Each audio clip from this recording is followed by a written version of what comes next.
العالمین والعاقبۃ للمتقین والصلاۃ والسلام علی سید الانبیاء والمرسلین اما بعد فاعوذ باللہ من الشیطان الرجیم بسم اللہ الرحمن الرحیم ما کان محمد ابا احد من رجالکم ولکن رسول اللہ وخاتم النبیین وکان اللہ بکل شیء علیما صدق اللہ العظیم۔ نہایت محترم المقام حضرت پیر الطاف محمود ہاشمی صاحب سجادہ نشین آستانہ عالیہ سیدہ شریف اور پاکستان کی عظیم الشان علمی و فکری شخصیات جناب ڈاکٹر محمد ہمایوں عباس شمس صاحب، حضرت صادق علی زاہد صاحب، آصف رضا صاحب اور حضرت محمد عمران انور نظامی صاحب، میں آپ کا تہ دل سے شکر گزار ہوں کہ آپ تشریف لائے ہیں، عزت افزائی کی ہے اور اس اندھیروں میں ڈوبے ہوئے امت مسلمہ کی فکری اور علمی رہنمائی آپ کے حصے میں آئی ہے۔ ہماری کوشش یہ رہی ہے ہمیشہ سے کہ ہم حق کی آواز کو بلند کریں اور اس سلسلے میں آنے والی ہر رکاوٹ کو اپنے پاؤں کے نیچے رون ڈالیں اور اپنے آباء و اجداد کا، صوفیاء اعظام کا وہ حقیقی مشن جنہوں نے دین اسلام کی آبیاری اپنی جان، مال، عزت، آبرو سے کی ہے، ایک بار پھر اس کو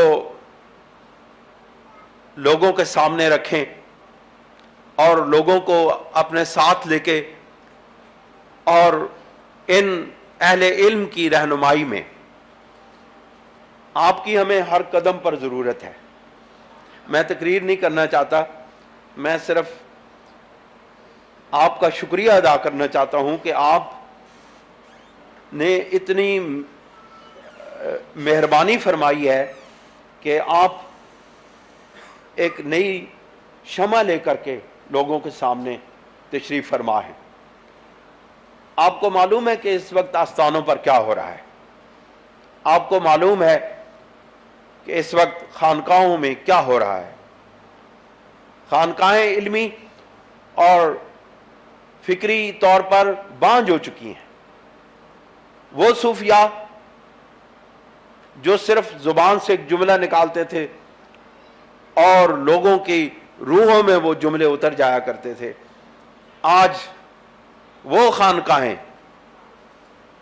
لوگوں کے مال و متاع سمیٹنے کے چکر میں ہیں۔ حضرات گرامی ذی وقار صوفیاء کرام نے ہر میدان میں، عقیدہ میں، عمل میں، اخلاص میں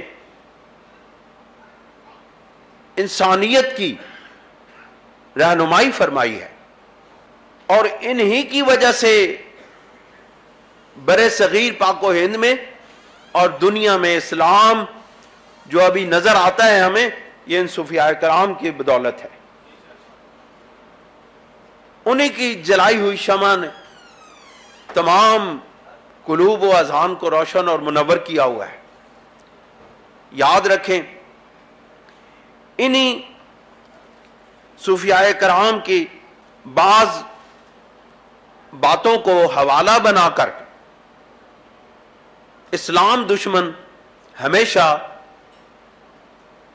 اپنے فائدے اٹھانے کی کوشش کرتے رہے ہیں اور ان میں ایک ہمارے زمانے میں جو فتنہ ہمیں ملا ہے وہ قادیانیت کی صورت میں ہے، اور قادیانی جب قرآن،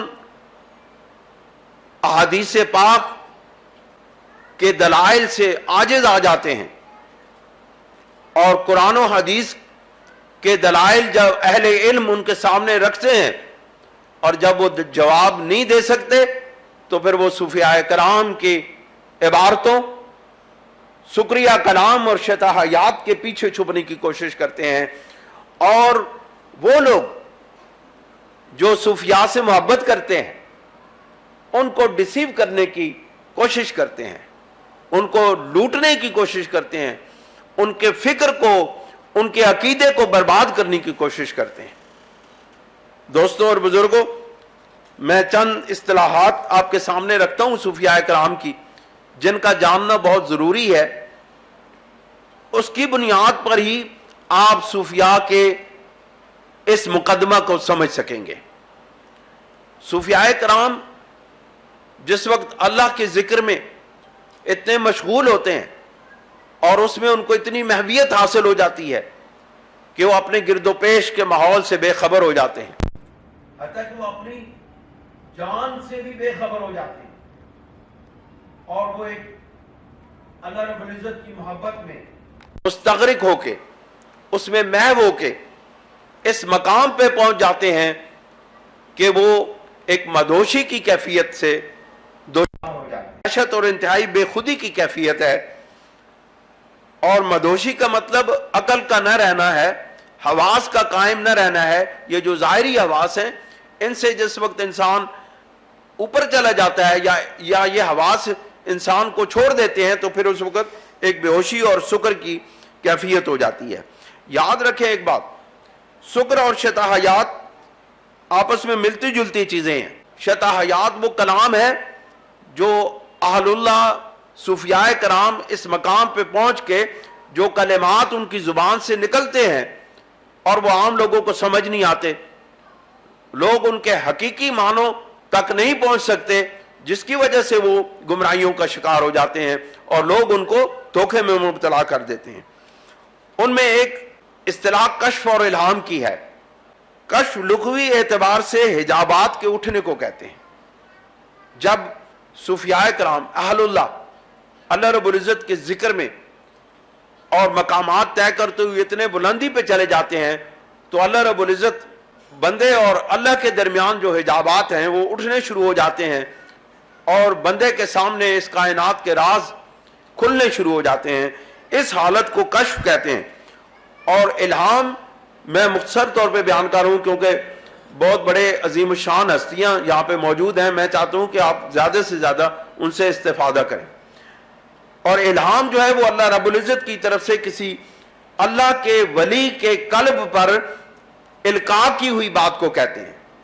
یاد رکھیں، وحی اور الہام میں یہ فرق ہے کہ وحی صرف نبی کے قلب پر نازل ہوتی ہے، اور وحی فرشتہ کے ذریعے سے یا براہ راست اللہ رب العزت کے القاء کرنے سے ہوتی ہے۔ لیکن الہام اولیاء اللہ کے لیے مخصوص ہے، وہی کسی اللہ کے ولی کے قلب پر نازل نہیں ہوتی۔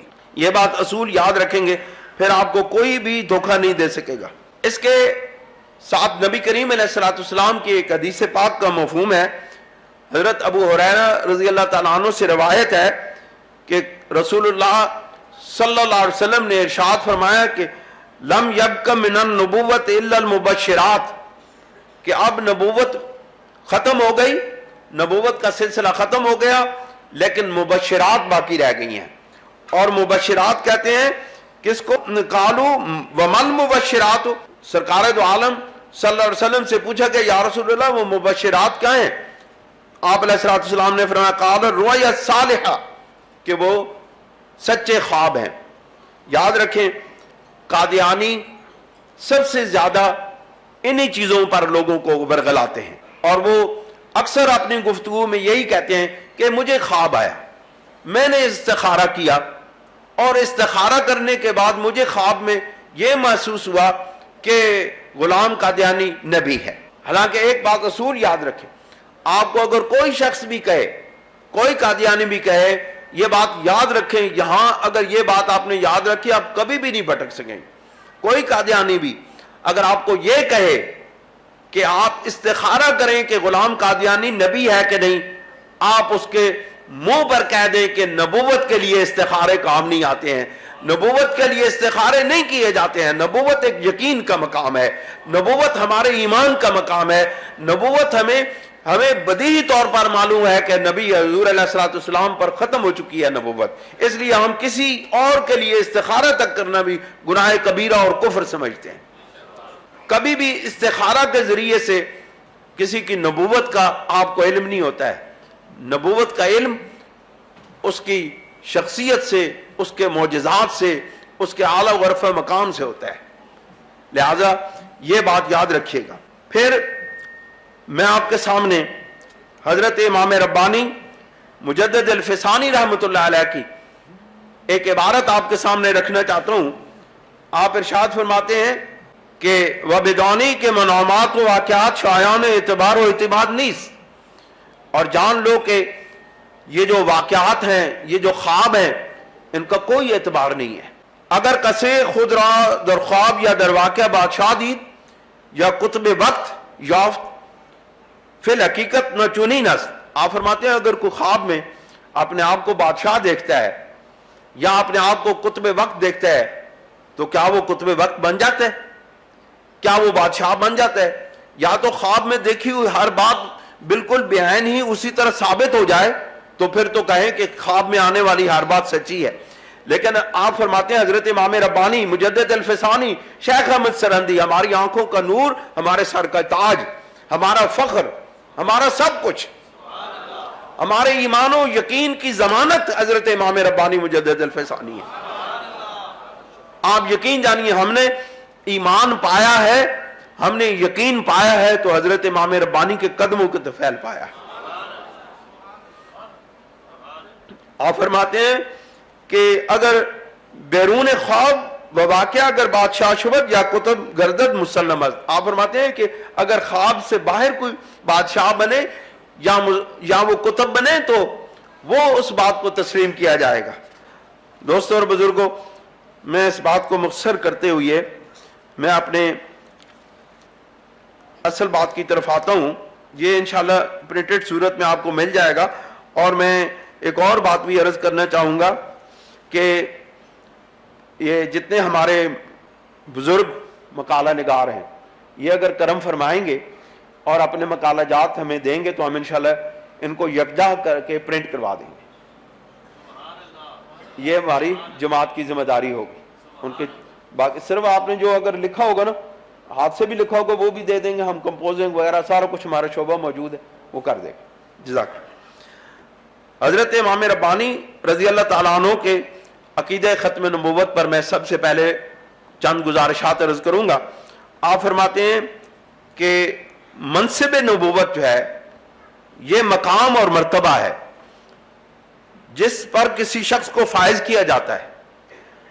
نبوت بھی ایک خاص منصب ہے جس پر اللہ تعالیٰ اپنے خاص بندوں کو فائز کرتا ہے، اور اس منصب کو کوئی شخص اپنی محنت و کوشش، چاہت، ریاضت و مجاہدہ اور محنت سے حاصل نہیں کر سکتا. یہ محض اللہ تعالیٰ کا عطا کردہ منصب و مقام ہے جس پر فائز ہونے والی ہستی کو نبی کہتے ہیں. اس منصب نبوت پر فائز ہستی کے انکار سے کفر لازم آتا ہے. حضرت امام ربانی قیوم زمانی محبوب سمدانی حضرت امام ربانی ارشاد فرماتے ہیں باید دانست کہ منصب نبوت ختم پر خاتم الرسول شدہ است. کہ آپ جان لو کہ منصب نبوت حضرت خاتم الرسول سید کائنات صلی اللہ علیہ وسلم پر ختم ہو چکا ہے. آپ فرماتے ہیں کہ اما از کمالات آن منصب بطریق طبیعت و مطابعان اورا نصیب کامل است. آپ فرماتے ہیں لیکن آپ کے کمالات، اس منصب کے کمالات آپ کے کامل اتباع کرنے والوں کو طبیعت کے اعتبار سے، اس کے وجہ سے ان کو مکمل طور پر حاصل ہوتے ہیں. یہ بات ایک میں یہاں پہ عرض کرنا چاہوں گا کہ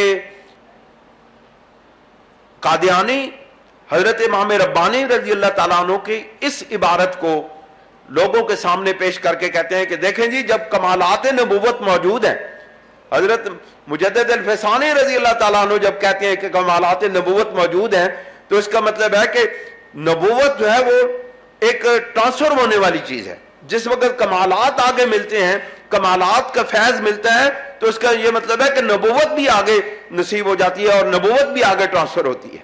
حضرت امام ربانی رضی اللہ تعالیٰ عنہ کی بات کو غور سے سنیں، اور کبھی بھی حضرت امام ربانی کے نام پر لوگ جو دھوکہ دینے کی کوشش کرتے ہیں کبھی دھوکہ نہ دیں۔ اگر آپ کو یہ بات معلوم ہوگی کبھی دھوکہ نہیں کھائیں گے۔ آپ ارشاد فرماتے ہیں این کمالات در طبقہ صحابہ بیشتر است و در تابعین و تبع تابعین نیز این دولت بر سبیل قلت سرایت کردہ است۔ آپ فرماتے ہیں کہ یہ کمالات نبوت جو ہیں سب سے زیادہ صحابہ کرام رضوان اللہ تعالیٰ علیہ مجمعین کو میسر تھے، اور آپ کے تابعین کو اور تبع تابعین کو میسر تھے، بڑے تھوڑے تعداد میں اگرچہ تھے تابعین اور تبع تابعین کو۔ بعد ازان روح با استطار آورداست و غلبہ ولایت ذلی جلوہ گر گشتاست، اما امید است کہ بعض از مدی الف این دولت اثر تازہ کردد و غلبہ شیوع پیدا کند و کمالات اصلی روح بظہور عالم۔ میں اس کا خلاصہ یہ بیان کرتا ہوں کہ حضرت امام ربانی رضی اللہ تعالیٰ عنہ نے یہ ارشاد فرمایا ہے کہ جب منصب نبوت کے کمالات سب سے زیادہ صحابہ کرام رضوان اللہ تعالیٰ علیہ مجمعین کو حاصل تھے، تابعین کو اور تبع تابعین کو حاصل تھے، تو ان میں سے تو کسی نے نبوت کا اعلان نہیں کیا، ان میں سے تو کسی نے بھی نہیں کہا کہ میرے اوپر وحی آتی ہے۔ کمالات تو سب سے زیادہ ان کو حاصل تھے، لیکن کمالات کی بنیاد پر، کمالات کا فیض ملنے کی بنیاد پر نبوت نہیں ملتی ہے، نبوت کا فیض ملتا ہے۔ نبوت کا فیض ملنا اور ہے اور نبوت ملنا اور ہے۔ پھر آپ ارشاد فرماتے ہیں، میں مختصر کر رہا ہوں، اپنا وقت میں کم کر رہا ہوں، پھر میں آپ کو یہ بات عرض کرنا چاہتا ہوں کہ اگر کمالات ملنے سے وہ منصب منتقل ہوتا ہے تو پھر صحیح حدیث قدسی ہے، بخاری شریف کی روایت ہے، بڑی عام ہے، ہر وقت آپ علماء سے سنتے رہتے ہیں، صوفیاء کرام تو اکثر اس کو سناتے ہیں کہ وما یزال عبدی یتقرب الی بالنوافل حتی احبہ فاذا احببت كنت سمع الذی یسمع به وبصر الذی یبصر به وید التی یبطش بها۔ یہ پوری حدیث کافی لمبی ہے، اس میں اللہ رب العزت ارشاد فرماتے ہیں، حدیث قدسی ہے کہ جو بندہ نوافل کے ذریعے میرا قرب چاہتا ہے اور میرے وہ قریب ہوتا چلا جاتا ہے تو پھر کیا ہوتا ہے، میں اس کے ہاتھ بن جاتا ہوں، میں اس کے پاؤں بن جاتا ہوں، میں اس کی آنکھیں بن جاتا ہوں۔ تو دیکھیں اب اللہ رب العزت کا قرب پانے کے بعد جب اللہ رب العزت یہ ارشاد فرماتے ہیں کہ میں بندے کے ہاتھ، پاؤں اور کان بن جاتا ہوں، تو پھر اس کو بدرجہ اتم جو کمالات نبوت ملنے پر نبوت کا دعویٰ کرنے والا ہے، تو یہ اس مقام کو حاصل کرنے کے بعد اس پر لازم ہے کہ وہ خدائی کا دعویٰ کرے۔ یہ ایک بہت بڑا سوال ہے آپ کے سامنے۔ جب اتنا قرب پانے کے بعد بندہ خدا نہیں بنتا تو کمالات نبوت مکمل طور پر حاصل کرنے کے بعد کوئی بندہ نبی نہیں بنتا ہے۔ دوستوں اور بزرگوں، میں مختصر کرتے ہوئے ایک بات عرض کرنا چاہتا ہوں کہ موجودہ دور میں مرزا قادیانی کی تائید کرنے میں جس طرح جناب محترم پروفیسر صاحب نے آپ کو آگاہ کیا ہے کہ اس وقت موجودہ دور میں مرزا قادیانی کی ترجمانی کرنے میں اور اس دعوے باطل کو ثابت کرنے میں جتنی تگ و دو جناب جاوید غامدی صاحب کر رہے ہیں، شاید ہی اور کوئی کر رہا ہو جو مسلمان کہلانے والا ہے۔ میں نے پچھلے دنوں ان کا ایک انٹرویو سنا، اس میں آپ فرماتے ہیں کہ اسی مکتوب شریف کا حوالہ دیتے ہوئے جو میں نے عرض کیا کہ حضرت مجدد الفسانی کا یہ کہنا کہ منصب نبوت تو ختم ہے لیکن اس کے کمالات کا فیض ملتا ہے، اور کمالات کیا ہیں؟ یہ اس کے الفاظ ہیں غامدی صاحب کے، کہتے ہیں اور کمالات کیا ہیں؟ یہی ہے نا کہ وہی ہے، الہام ہے، اور اس منصب کے کمالات کے آپ کے پیروں کو اب بھی پورے حاصل ہو سکتے ہیں، یعنی کم نہیں، تھوڑے نہیں، کسی نچلے درجے کے نہیں، پورے حاصل ہو سکتے ہیں۔ یعنی کہ وہ کہتے ہیں کہ صوفیاء کرام وہی کا بھی اقرار کرتے ہیں، حالانکہ یہ کسی بھی صوفی آپ اس عبارت کو پڑھیں، میں نے آپ کے سامنے یہ عبارت رکھی ہے کسی ایک لفظ کے اندر بھی حضرت امام ربانی مجدد الفسانی شیخ احمد سرندی نے کسی جگہ بھی وہی کے الفاظ نہیں کہے ہیں کہ کمالات نبوت ملنے کے بعد بندے کو وہی بھی حاصل ہو سکتی ہے. پھر کہتے ہیں یہ باتیں ایسی ہی تھیں. ان کی براہین احمدیہ یعنی روحانی خزائن کو پڑھیں تو آپ کو معلوم ہوگا کہ ایسی باتیں ہیں. یعنی انہوں نے بہت دلائل دیے کہ نبوت کا مطلب یہ ہے اور الہام اور وہی جاری رہنی چاہیے, اور الہام وغیرہ کو اسی طرح بیان کیا اور کہا کہ یہ خدا کی نعمت ہے اور اس کو جاری رہنا چاہیے. بنی اسرائیل میں یہ نبوت جاری رہی تو حضور کی امت اس سے کیوں محروم ہو. اپنے بارے میں نبی کا لفظ استعمال کیا تو کہا کہ اس کا مطلب یہ ہے. ختم نبوت کے بارے میں بھی یہ کہا کہ میں اس کا قائل ہوں, لیکن میرا مطلب یہ ہے. آپ کے ہاں ایک بیچارے شخص نے نبوت کا دعویٰ کر دیا تو آپ نے اس کو کہاں پہنچا دیا. پھر کہا کہ جن لوگوں نے نبوت کے کمالات کے حاصل ہونے کا دعویٰ کیا وہ بھی مرزا قادیانی کے زمرے میں آتے ہیں, نعوذ باللہ من ذالک. یعنی کہ حضرت امام ربانی اور حضرت شیخ اکبر محی الدین ابن عربی رحمۃ اللہ علیہ کی طرف اشارہ کرتے ہوئے غامدی صاحب کہتے ہیں کہ انہوں نے بھی درپردہ نبوت کا دعویٰ کیا ہے. تو اگر کفر کا فتویٰ اگر اس پہ لگتا ہے, قادیانی پہ لگتا ہے, تو کفر کا فتویٰ نعوذ باللہ من ذالک حضرت شیخ محی الدین ابن عربی اور حضرت امام ربانی اور دیگر صوفیاء پہ بھی لگتا ہے. یہ ہے فکر غامدی جو لوگوں نوجوانوں کے ذہنوں کو متاثر کر رہی ہے اور نوجوان گمراہ ہو رہے ہیں. مرزا قادیانی خود کہتا ہے, میں خدا کی قسم کھا کر کہتا ہوں کہ جس کے ہاتھ میں میری جان ہے اسی نے مجھے بھیجا ہے اور اس نے میرا نام نبی رکھا ہے. اب وہ نبوت کا ادھر دعویٰ ہے اور ادھر صرف عبارتیں ہیں جو پیش کی جاتی ہیں. اب میں آتا ہوں آخر میں اپنی چند گزارشات حضرت محی الدین ابن عربی رحمۃ اللہ علیہ کے متعلق. صوفیاء کرام یاد رکھیں, اہل علم کا آپس میں کئی باتوں پر اختلاف ہوتا ہے. یہ کوئی ڈھکی چھپی بات نہیں ہے. تمام اہل علم کا, تمام بڑے بڑے مفسرین کا, بڑے بڑے محدثین کا, متکلمین کا اور بڑے بڑے شیخ طریقت کا, صوفیاء کا آپس میں اختلاف, علمی اختلاف رہا ہے. لیکن کسی نے ایک دوسرے کو کافر نہیں کہا. اور یاد رکھیں, اسی طرح جس طرح میں نے آپ کو پہلے بتایا ہے کہ صوفیاء کرام کے سکریہ کلام اور شتا حیات پر اس طرح فتویٰ نہیں لگتا جس طرح کسی ایسے شخص پر فتویٰ نہیں صادر ہو سکتا کہ جو اپنے ہوش و حواس کھو بیٹھا ہو اور وہ حالت جنون میں چلا گیا ہو, تو اس پر کوئی بھی فتویٰ صادر نہیں ہوتا. اس کے زبان سے نکلے ہوئے کوئی لفظ بھی قابل گرفت نہیں ہوتا. اس لیے اسی طرح صوفیاء کرام بھی جس وقت اپنے عروج پر ہوتے ہیں, اپنے تمام اس ظاہری حواس سے باہر نکل جاتے ہیں, تو ان کی زبان سے نکلے ہوئے الفاظ بھی قابل گرفت نہیں ہوتے ہیں. حضرت محی الدین ابن عربی رحمۃ اللہ علیہ کے بارے میں کہتا ہے کہ میرا دعویٰ یہ ہے کہ میں وہ مسیح موعود ہوں جس کے بارے میں خدا تعالیٰ کی تمام پاک کتابوں میں پیشن گوئیاں کی ہیں کہ وہ آخری زمانے میں ظاہر ہوگا.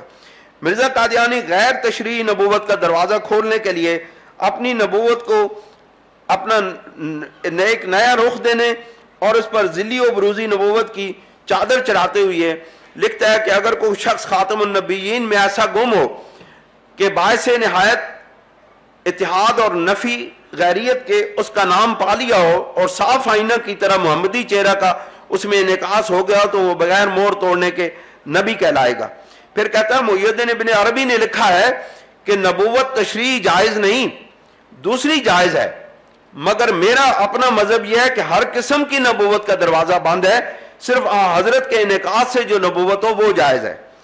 پھر دماغ میں خلل پیدا ہوا, کہا یہ تو دعویٰ جو ہے یہ کوئی بھی نہیں مانے گا اور میرے تو بات کسی کو سمجھ نہیں آئے گی, ذرا تھوڑی سی کھل کے بیان کرنی چاہیے. وہ کہتے ہیں میرے نزدیک نبی اس کو کہتے ہیں جس پر خدا کا کلام یقینی اور قطعی بکثرت نازل ہو, جو غیب پر مشتمل ہو. اس لیے خدا نے میرا نام نبی رکھا مگر بغیر شریعت کے. اب یہاں پر اس نے حضرت ابن عربی رضی اللہ تعالیٰ عنہ کے جو غیر تشریعی نبوت کا جو جملہ ہے اس کو پکڑ لیا ہے. اور حضرت ابن عربی رحمۃ اللہ علیہ نے ارشاد فرمایا فالنبوت الساریۃ الی یوم القیامت فی الخلق وان کانت تشریع قد انقطع فالتشریع جزء من اجزاء النبوت. آپ فرماتے ہیں کہ جو شرعی نبوت ہے، میں خلاصے بیان کرتا ہوں، شرعی نبوت جو ہے وہ منقطع ہو چکی ہے، اور غیر تشریعی نبوت جو ہے وہ جائز ہے. لیکن آپ فرماتے ہیں پھر اس کی بات آگے جا کے اس کو کہتے ہیں کہ وَمَا هَذَا لَا يُطْلَقُ اسْمُ النُّبُوَّةِ وَالنَّبِيِّ إِلَّا عَلَى الْمُشْرِكِ خَاصًّا. اب ایک اصول ہے تمام اہل علم کے اندر کہ اگر کوئی شخص اپنی کہی ہوئی بات کی تفصیل بیان کر دے اور اس کی شرح بیان کر دے تو سارے لوگ اس بات پر متفق ہیں کہ اس کی بات کو، اس کی اپنی کہی ہوئی بات کی وہ بات جو اس نے اس کی شرح میں لکھی ہے اس کو تسلیم کیا جائے گا. جب حضرت شیخ محی الدین ابن عربی رحمۃ اللہ علیہ اپنی اس غیر تشریعی جو جملہ ہے اس کی خود شرح بیان کر رہے ہیں کہ نبوت ختم ہو چکی ہے اور اس کا اطلاق کسی پر بھی، نبوت کا اطلاق کسی پر بھی نہیں ہوگا سوائے اس کے جو شرعی نبی ہے، تو پھر بات واضح ہو گئی.